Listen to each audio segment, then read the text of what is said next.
तो एक रेखा यल है और एक रेखा यम है, और इन दोनों रेखाओं को एक रेखा टी दो बिंदुओं पर प्रतिच्छेद कर रही है।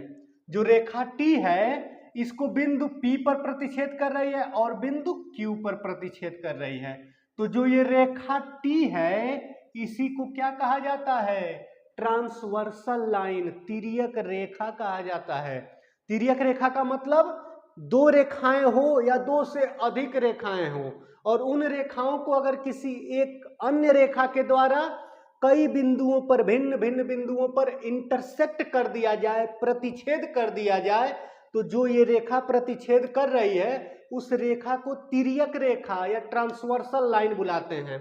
ठीक है, यहां पर देखिए एक रेखा यल है, एक रेखा यम है और एक रेखा यन है, और इन तीनों रेखाओं को एक ट्रांसवर्सल लाइन टी क्या कर रही है? कई पॉइंट पर इंटरसेक्ट कर रही है। जैसे यहां पर देखिए पॉइंट P पर इंटरसेक्ट हुआ है, पॉइंट Q पर इंटरसेक्ट हुआ है और पॉइंट N पर इंटरसेक्ट हुआ है। यानी जो ये ट्रांसवर्सल लाइन है, जो रेखा यल है इसको पॉइंट P पर इंटरसेक्ट की है, जो रेखा यम है उसको पॉइंट Q पर इंटरसेक्ट की है, और जो रेखा यन है उसको R पर इंटरसेक्ट की है। तो जो ये रेखा है, इसी रेखा को, जो ये तिर्यक रेखा दिख रही है, तिरछी रेखा दिख रही है, इसी को ट्रांसवर्सल लाइन या तिर्यक रेखा कहा जाता है। हिंदी में तिर्यक रेखा, इंग्लिश में ट्रांसवर्सल लाइन कहा जाता है। ठीक है, तो चलिए इस ट्रांसवर्सल लाइन से संबंधित कुछ कॉन्सेप्ट होते हैं उनको सीखते हैं हम लोग। अंतःकोण और बाह्य कोण, यहां पर दो रेखाएं हैं, इसको एक तिर्यक रेखा काट रही है, तो इस तिर्यक रेखा काटने के बाद जो यहाँ पर कोणों का निर्माण हो चुका है, उन कोणों में किन कोणों को हम अंतःकोण यानी इंटीरियर एंगल और किन कोणों को बाह्य कोण या एक्सटीरियर एंगल कहते हैं। तो सिंपल सा कॉन्सेप्ट है, देखिए ये जो पैरेलल लाइन यानी जो समांतर रेखाएं हैं, समांतर रेखा के जो अंदर के तरफ कोणों का निर्माण हुआ है, जैसे आपका कोण 4 देखिए, कोण 3 को देखिए, कोण 5 को देखिए और कोण 6 को ध्यान से देखिए। ये क्या है? जो ये तिर्यक रेखा काट के यहां पर जो कोण का निर्माण कर रही है, तो यह कोण दोनों रेखाओं के अंदर के तरफ है यानी इसके बीच में है। तो इन कोणों को इंटीरियर एंगल या आंतरिक कोण कहा जाता है। यानी आंतरिक कोण कौन सा हो गया? एंगल 3, एंगल 4 और यहां पर नीचे एंगल 5 और एंगल 6। ये जो चार कोण हैं ये क्या कहलाएंगे? इंटीरियर एंगल कहलाएंगे। बाह्य कोण किसे कहा जाएगा? इंटीरियर एंगल तो सीख लिए, अब सीखेंगे एक्सटीरियर एंगल किसे कहा जाता है। एक्सटीरियर एंगल क्या होता है, बाह्य कोण क्या होता है। तो देखिए दो समांतर रेखा को एक तिर्यक रेखा प्रतिच्छेद की है, काट दी है, ठीक है। तो इस तिर्यक रेखा के द्वारा जो अंदर के तरफ ये कोणों का निर्माण हुआ है, यानी कोण 4, कोण 5, कोण 3 और कोण 6, ये तो आंतरिक कोण हो गए। और जो बाहरी तरफ यानी समांतर रेखा के जो बाहर के हिस्से में जो कोण बने हैं, उन कोण को क्या कहा जाता है? बाह्य कोण, या यहां पर इंग्लिश में लिखा हुआ है एक्सटीरियर एंगल कहा जाता है। यानी एक्सटीरियर एंगल का एग्जांपल क्या है? तो देखिए कौन सा है? एंगल 1, एंगल 2 और एंगल 7 और एंगल 8। यहां भी चार क्या हो गए? एक्सटीरियर एंगल, बाह्य कोण। यानी 4 अंतः कोण हो गए और 4 बाह्य कोण हो गए। अगला हम लोग सीखते हैं संगत कोण, करेस्पॉन्डिंग एंगल। इसमें ज्यादातर बच्चे फंस जाते हैं कि ये करेस्पॉन्डिंग एंगल क्या होता है, संगत कोण क्या होता है। बिल्कुल सिंपल, बिल्कुल आसान। देखिए जो यहां पर पॉइंट है, यहां पर 4 कोणों का निर्माण हो रहा है, और जो यहां पर पॉइंट है यहां पर भी 4 कोणों का निर्माण हो रहा है। यानी जो पॉइंट है इसको मैं नाम दे दे रहा हूं, इसको पॉइंट P नाम दे दे रहे हैं और इसको Q नाम दे दे रहे हैं। तो ध्यान दीजिए यहां पर हम जो पॉइंट P है, तो पॉइंट P पर 4 तरह के कोण बन रहे हैं, 4 तरह के पॉइंट P पर कोण बन रहे हैं। देखिए यहां पर ऐसे हम कट कर दे रहे हैं, 4 तरह के पॉइंट P पर और 4 तरह के पॉइंट Q पर, 4 तरह के कोण बन रहे हैं। यहां का कोण 1, और यहां पर देखेंगे तो यहां का कोण 5। देखिए यहां का कोण 2, तो यहां पर कोण क्या है, कोण 6 है। यहां पर कोण कौन सा है, 3, और यहां पर 4, और यहां पर तब क्या है 7, और यहां पर 8। इजीली आप ध्यान दीजिए, ये बिंदु P है मान लीजिए, तो इधर हमारा पहला कोण है, इधर दूसरा कोण है, नीचे की तरफ तीसरा कोण है, इधर चौथा कोण है। और जो पॉइंट Q है यहां भी 4 तरह के कोण बने हुए हैं। तो ये 4 कोणों को यहां पर हम अलग फिगर से बना दिए कि बिंदु Q है, इसके इधर तरफ कोण नंबर 5, 6, 7 और 8। अब बात आएगी कि इसमें करेस्पॉन्डिंग या संगत कोण क्या होगा। तो संगत कोण हमें ध्यान देने के लिए हमें बस इस फिगर को समझना होगा कि इस फिगर में इस हिस्से में कौन कौन सा कोण है। तो इस वाले हिस्से को अगर ध्यान देंगे तो इस वाले हिस्से में देखिए, उस वाले हिस्से को ध्यान देंगे तो सबसे पहले इस वाले हिस्से में ये देखिए, यही 2 कोण है, यानी एंगल 1 और एंगल 5 आपस में बराबर होंगे और एक दूसरे के लिए करेस्पॉन्डिंग एंगल यानी संगत कोण कहलाएंगे। उसके बाद से इधर वाले इस कोण को ध्यान में रखें तो यहां पर कोण 2 है और यहां पर कोण 6 है, ये दोनों करेस्पॉन्डिंग एंगल होंगे। यानी जो यहां पर एंगल 2 है और यहां पर जो एंगल 6 है, ये दोनों क्या हो जाएंगे, करेस्पॉन्डिंग एंगल कहलाएंगे। यानी angle 2 is equal to angle 6। ठीक है ना। कोण 2 का मान कोण 6 के मान के सदैव बराबर होगा और ये दोनों कोण क्या कहलाएंगे आपस में, करेस्पॉन्डिंग एंगल, संगत कोण कहलाएंगे। चलिए उसके बाद से हम देखते हैं, यहां पर देखिए इधर कौन सा कोण है, कोण 7 है, और इसमें इधर कोण कौन सा है, कोण 3। यानी अगर इधर से ध्यान दें तो कोण 3, तो इसमें भी अगर इधर से ध्यान देंगे तो कोण 7 हो जाएगा। यानी angle 3 is equal to angle 7, equal हो गया, एंगल 7 के इक्वल हो गया। ठीक है। अब हम लोग इधर वाले कोण को ध्यान दें तो इधर वाला कोण किसके इक्वल दिख रहा है, इधर कोण 8 के। यानी जो इस तरफ से कोण यहां का कोण है तो ये कोण इसके संगत होगा। यानी angle 4 is equal to angle 8।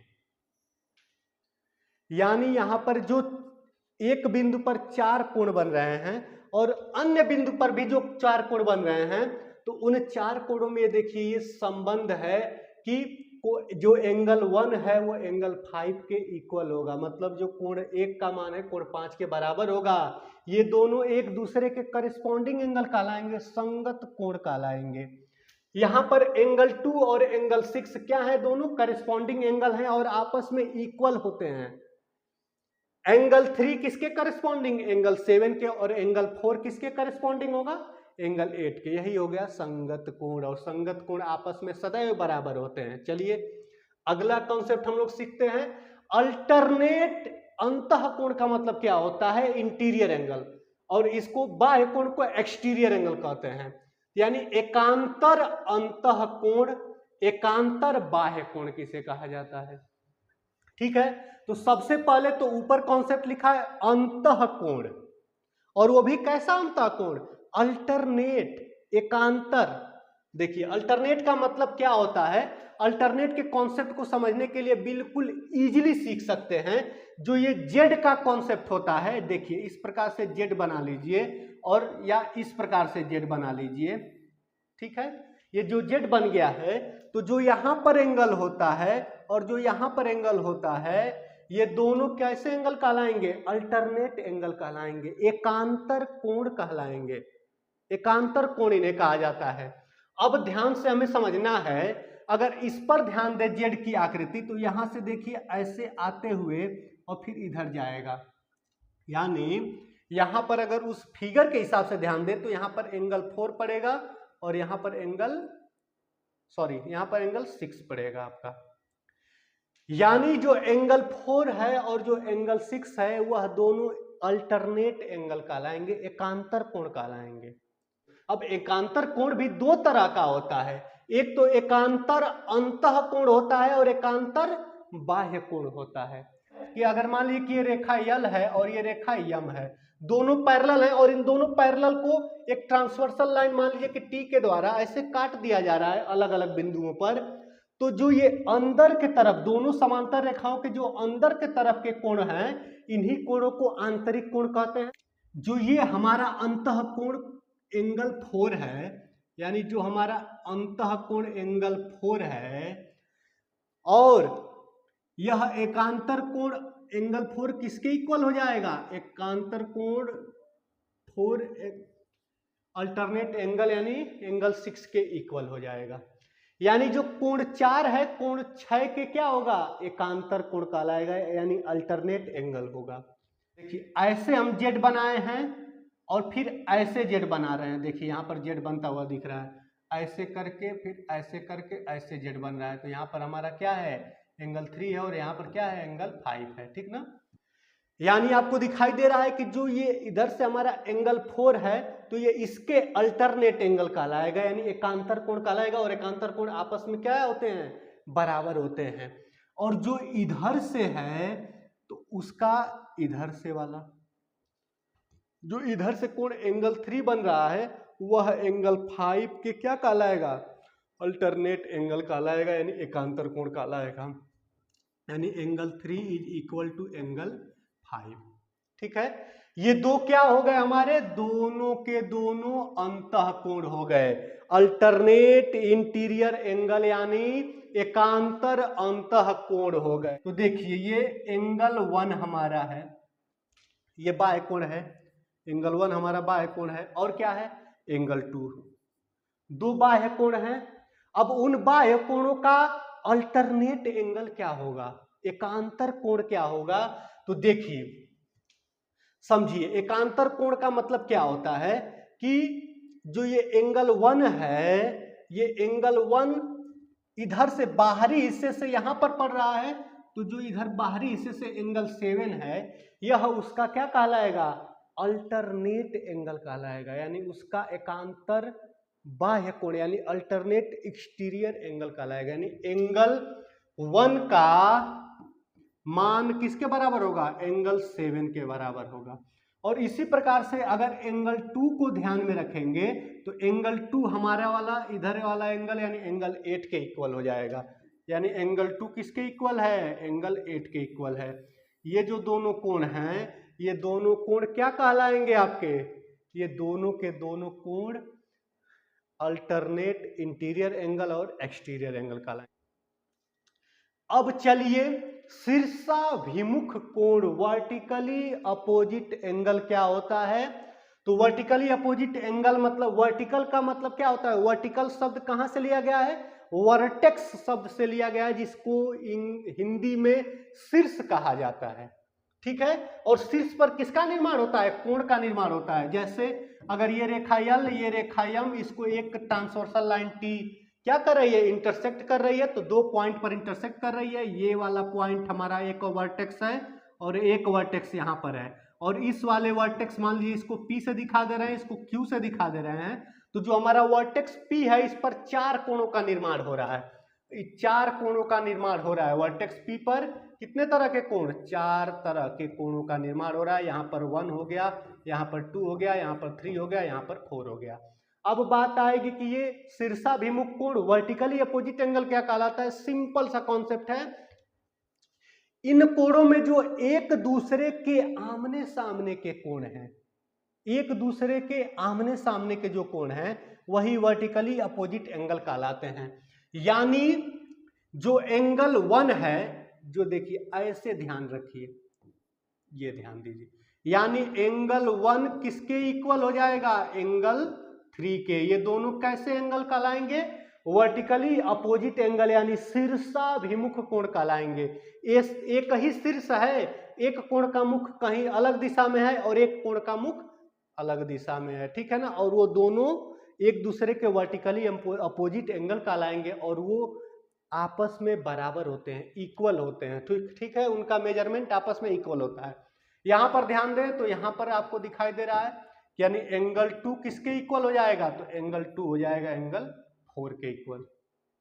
Angle 2 किसके इक्वल, एंगल 4 के इक्वल हो जाएगा। ठीक है, चलिए क्यू को अगर ध्यान में दें तो क्यू बिंदु पर 4 तरह के कोण बन रहे हैं, यहाँ पर 5वां नंबर का, 6ठे नंबर का, 7वें नंबर का, 8वें नंबर का। तो ये दोनों आमने सामने पड़ेंगे और ये दोनों आमने सामने पड़ेंगे, यानी एंगल 5 जो हो गया वो एंगल 7 के इक्वल हो जाएगा और एंगल 6 किसके इक्वल हो जाएगा, एंगल 8 के इक्वल हो जाएगा। ठीक है, ये क्या कहलाएंगे, वर्टिकली अपोजिट एंगल यानी शीर्षाभिमुख कोण कहलाएंगे। कि अगर कोई दो रेखाएं एक दूसरे को प्रतिच्छेद कर दें तो जो इनमें आमने सामने के कोण बनते हैं, आमने सामने के कोण सदैव बराबर होते हैं, यानी ये वाला कोण इसके बराबर और ये वाला कोण इसके बराबर। ठीक है ना, यानी यही वर्टिकली अपोजिट एंगल कहलाता है। तो वही कंडीशन यहाँ बना हुआ है कि जो एंगल 1 है वो एंगल 3 के इक्वल हो जाएगा, एंगल 2 किसके इक्वल हो जाएगा, एंगल 4 के इक्वल हो जाएगा, एंगल 5 किसके इक्वल, एंगल 7 के इक्वल, एंगल 6 किसके इक्वल हो जाएगा, एंगल 8 के इक्वल हो जाएगा। ठीक है, चलिए आगे बढ़ते हैं, अगला कॉन्सेप्ट देखते हैं। अगला कॉन्सेप्ट है तिर्यक रेखा के एक ही ओर के अंतःकोण। नाम से ही क्लियर है, इंग्लिश में इसको कहा जाता है कॉन्सेक्टिव इंटीरियर एंगल। तिर्यक रेखा के एक ही ओर, जो ये हमारा तिर्यक रेखा है और तिर्यक रेखा के एक ही ओर, चाहे तो इस ओर चाहे तो उस ओर, एक ही ओर के अंतःकोण। अंतःकोण पता है ना, दोनों रेखाओं के बीच होना चाहिए, दोनों समांतर रेखाओं के बीच होना चाहिए। कि तिर्यक रेखा के एक ही ओर के अंतःकोण, एक ही ओर के अंतःकोण की बात हो रहा है, तो यानी इन्हीं चारों की बात होगा जो अंदर वाले हैं। तो एक ही तरफ के, तो देखिए ये तिर्यक रेखा को अगर हम ऐसे ध्यान दें तो तिर्यक रेखा के इस तरफ कौन कौन से कोण पड़ रहे हैं, तो एंगल 4 और एंगल 5 यही पड़ रहे हैं एक साथ। और अगर तिर्यक रेखा के इस साइड ध्यान दें तो आपका एंगल 3 और एंगल 6, ये कॉन्सेक्टिव इंटीरियर एंगल, यानी इसको कहेंगे तिर्यक रेखा के एक ही ओर के अंतःकोण। रेखा और कोण चैप्टर के जितने भी कॉन्सेप्ट हैं मैं आप सभी लोगों को सिखा चुका हूं। रेखा और कोण चैप्टर का जो प्लेलिस्ट हमारा चल रहा था आज कंप्लीट हो गया है। ठीक है, उम्मीद करते हैं यह पूरा चैप्टर आपको समझ में आया होगा।